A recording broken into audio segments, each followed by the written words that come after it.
Hey there, Otaku Ken-chan, back with another episode of Go Mega Otaku Gamer Alpha, and today it's going to be a super episode, because today we're looking at the Super Nintendo Entertainment System. Now, the Super Nintendo Entertainment System was actually a follow-up to the Nintendo Entertainment System. It is a fourth generation video game console. It was available in North America on August 23rd, 1991. In Japan, it was the Super Famicom, which will be a separate episode. We'll look at that some other time. But that was available on November 21st, 1990. In the UK and Ireland on April 11th, 1992. The rest of Europe on June 6th of 92, which is like a full 2 years after it came out in Japan. Well, almost a full 2 years. Close enough. And in Australia on July 3rd, 1992. It was discontinued in Japan in September of 2003. And in North America on November 30th, 1999. So it had a long run in Japan. Things often do, especially Nintendo products. They sold 49.10 million units worldwide. In Japan, 17.17 million. In North and South America, 23.35 million, and other regions, 8.58 million. A lot of people consider the Super NES to be, part of Nintendo's heyday. The NES and the Super NES is like Nintendo's heyday. I don't agree with that one bit. I'd say that the Wii was Nintendo's heyday because the Wii sold more than, the NES and the Super NES combined, or at least for the most part, probably close to more than those two things combined. These companies are in it for the sales. They're in it for the money. So the Wii definitely did more for Nintendo than the Super NES and the NES combined.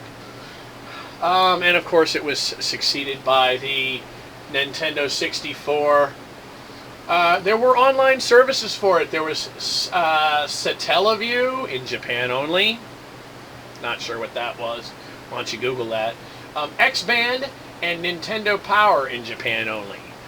The X-Band, of course, if you look at sometime I'll pull up an old magazine and I'll show you an old X-Band commercial that they used to have in those magazines for X-Band. And it's a 16-bit system. Looks like it had a Rico 5822 processor, based on a 16-bit 65C816 core. Back then, you never heard anybody talking about cores. The clock speed and the input was 21.47 megahertz. The bus was 3.5 megahertz, 2.68 megahertz, or 1.79 megahertz. Not sure why there's a variance there. And that's in the NTSC, the stuff that we get here. The PAL clock rates were, the input was 21.28 megahertz, bus at 3.55, 2.66, or 1.77 megahertz. Buses were 24-bit and 8-bit address buses, 8-bit data bus also was in there. It did parallel I/O processing, hardware multiplication and division, and DMA and HDMA. It's for you tech heads out there. I don't know what the hell any of that means. But it's, apparently that's Wikipedia. So now let's go ahead and take a look at this machine and what it looks like. Okay, this Super NES, I will say that I've had this since you could buy these on the shelves at Walmart. Okay, I've had this for a long time. In fact, I bought this off of a shelf at Walmart for $100. It was $99.99 or whatever you want to call it. $100. No price rollback. I've had this for a long, long time. It takes a licking and keeps on ticking. And if you know where that slogan comes from, you're as old as I am. So, of course, I have this chip out here. I pulled a cartridge out one day, and boop, this thing came with it. I don't know why. I don't know what that's all about, but it's nonetheless chipped out right there. I'm not about to get rid of this yet. These are kind of easy to come across. They're very plentiful. But The cartridge goes in here, and this thing closes and covers it, which is a good thing that Nintendo always did to keep dust off of their, of the contacts down inside, down inside there. This is your power switch. You can hear it. This is a reset button. And this thing here, you push this down and the cartridge will pop out. You have in the front here, I have my controller plugged in. 2 controller ports. And this is like the NES before it. This is actually the last system that Nintendo made that only has 2 player inputs. They went to 4-player then with the Nintendo 64, which was actually smart. On the back, you have the Nintendo logo there. On the back, you have the world famous 1-800 call him Mario, and he'll come over and fix your machine. Actually, you take it to a maintenance shop, someplace that works on them. You call this number to find someplace that'll work on it for you. This is an AV out. This is for the good, the yellow, the white, and the red plugs. You get a much better picture. This is an RF out, which I try to avoid like the plague. And then your channel selector switch here for the RF. And then this is your power, your very strange looking power in on the thing here. Very basic, kind of by today's standards, not really high-tech looking, very much looks like a toy. You can see that this has been yellowed from smoke damage from my smoking days here. Smoking is bad, kids. Stay away from it, I'm telling you. Because all you're going to have to do later is quit. I'm just telling you now. And that's a pain in the butt. So anyway, there's my my health message for today. But this is a rocker switch here. For control, you have a select and start button here. Y, X, B, A. And then you have 2 bumper pads here on the outside for your control. This is a very simple and basic controller, but functional, and it works quite well. And now we're going to go ahead and look at let's look at what the games look like, and then we'll see what the games look like when you're actually playing the games. So these are a couple of the games that are for the system here. I'm just looking at this one's Secret of Evermore. And this one is Super Mario RPG, Legend of the 7 Stars. This was given to me by a friend of mine that I work with. And it's these are rare and kind of expensive, but she knew that I would give it a good home. So she gave it to me. But this, as you see, it has like the square, square rectangular, type kind of shape to it. These indentations here allow them to be played on the NTSC deck, the American deck. 1 card in there. That's the entire game right there. The card. Square top. They do have the names on the tops, so you can see what cartridge you're grabbing when they're lined up. In a thing like this. You can see what game you're getting out. Some of them, well, I think all of them actually came with one of these, but nobody ever keeps these. It's like a cover, because Nintendo was really big on keeping dust out of things. So, I keep this on the bottom of this one to keep that dust free. So, but that's the carts, and they're held together by these little screw things here and here. And that's pretty much that. Very basic, simple cartridges. Of course, as you know, cartridges are way more expensive to manufacture than the CD. This was the era that Nintendo started looking at CD-ROM. But then, of course, by Nintendo 64, by the time that rolled around, they said no to CD-ROM. We know where that took us. That took us to Sony taking over the market, because they they figured they could do it better than Nintendo, and so far, to be really honest with you, they have been doing it better than Nintendo. They just don't have legendary characters like Nintendo. But legendary characters are not the only thing that sells a system. But let's take a look at some of these games now. Check out some of the graphics. Okay, this is the Secret of Evermore here. And this is one of those RPG-looking things where you go and you do stuff. And I forget where I was in this game, even. But this looks like a town. Here's a dude with a bee. His name is Buzz. He'll sting you. Sting. I hope he doesn't sting me, because then I'll have to swat him like a bug. Huh, did I say that? But, yeah, this is after I fought off some creatures that were outside of their village. Anybody that's familiar with this game. It's been years since I've, given this one a tumble. But still, still pretty cool. This is one of the more valuable games for this system, as was the the Super Mario Legend of the Seven Stars that I showed you. There's a hole in there. Can't seem to get in there. Something doesn't want me going in there. I think I get out of this village by going down here, following this guy.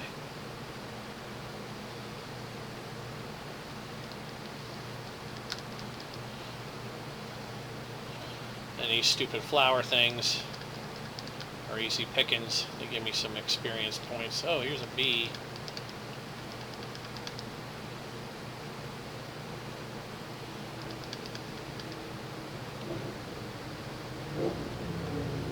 Ooh, that hurt.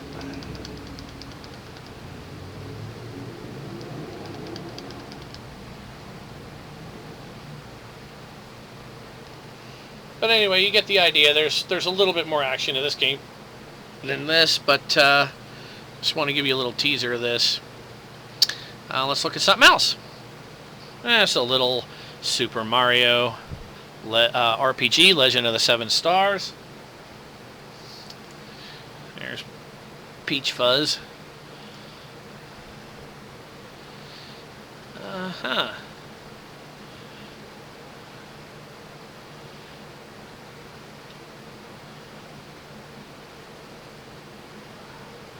These are all her games on there that she had. I have been playing the version on my on the Wii, so I haven't actually erased any of these games yet.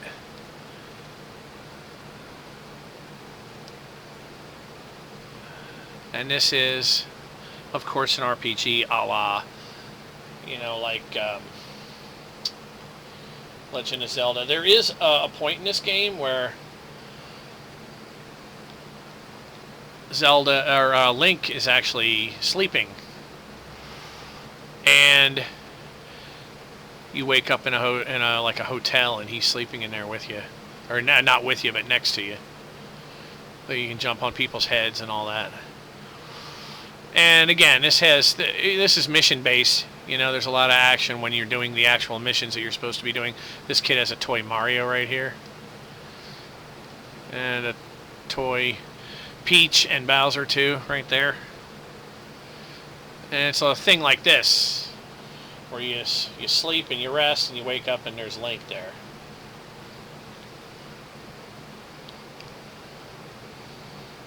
I don't think it's this place though.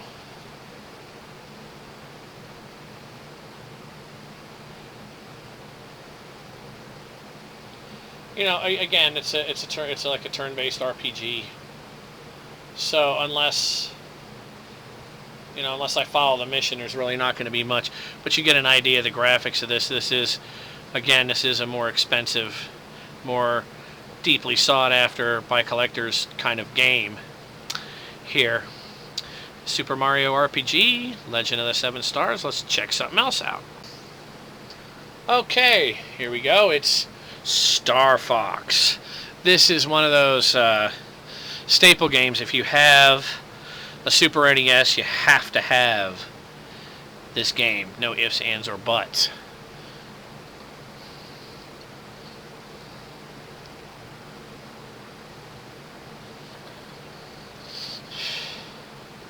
And of course, this is one of those you have to play it all the way through in one sitting to beat it. Which is why I've never even come close to beating it. I always run out of everything before I get close. Now, this used this thing called a Super FX chip. I put it actually on board the game to enhance the graphics. This was in response to things like the Atari Jaguar and the Sega 32X.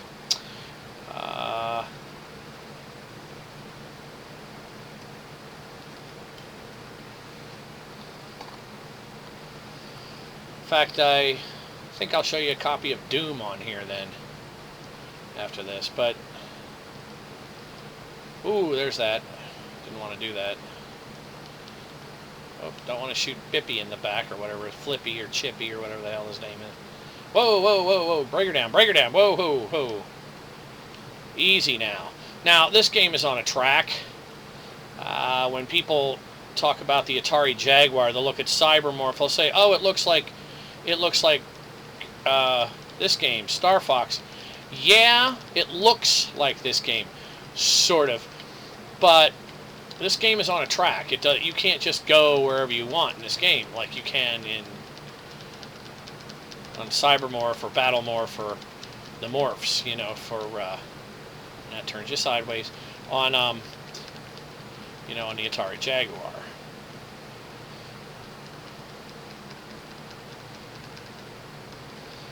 And the object of this is to get through the thing without getting hit or without, you know, getting taken out.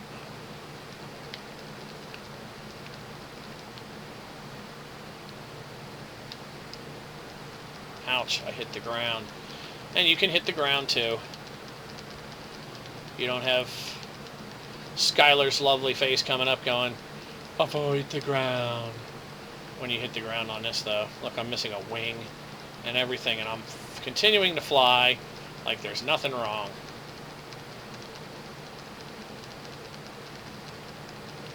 That guy's carrying a beam. That was a health. Look, and you can, oh wait, where's the, somewhere in here there's a, yeah, there's a boost. There it is. You can slow down, and you can boost. Boost, there it is. Here comes this thing. It's all polygon, you know, shaded polygons. It's all bitmapped. This is in the days just before any real serious texture mapping started happening. Okay, and here comes a boss. And I might just have enough girth to take this guy down. I don't know. But we're not going to find out, because we're going to move on to something else now. That's Star Fox. 3, 2, 1. As promised, it's Doom. It's got a red cartridge here. Okay, and bear in mind that Sega had to make the 32X machine attachment peripheral for its Genesis to run this game. This game runs flat out in here. It doesn't look as good, but by the same token, this also encompasses more of a screen, a bigger screen than you get on the 32X version. And I don't know what those things are doing in there, but they're there, whatever they are. This is laid out slightly differently. I think every version of Doom is laid out slightly differently. The one that I hate the worst, The version of Doom that I think sucks just to high heaven is the one for the 3DO. That one's like almost impossible to play. I personally recently have been playing a lot of, well, Watch Dogs in the PS4, but also Wolfenstein, The New Order on PS4. But my heart will always be with the originals. Whoops. Come on, open the door.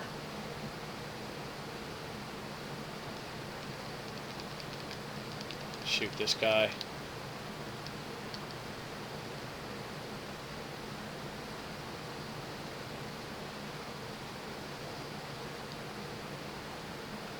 Helmets there. The helmets, of course, are for armor.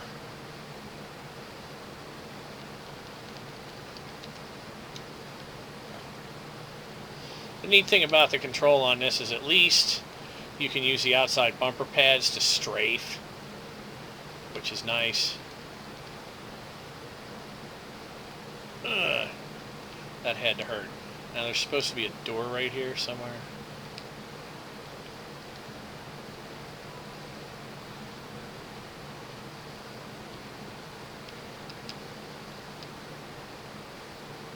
Ugh.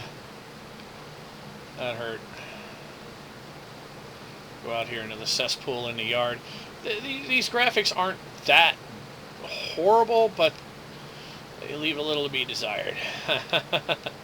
My suggestion is still the 32X version or the Jaguar version. The Jaguar version looks the best, but it doesn't have any music on it. And that's kind of annoying.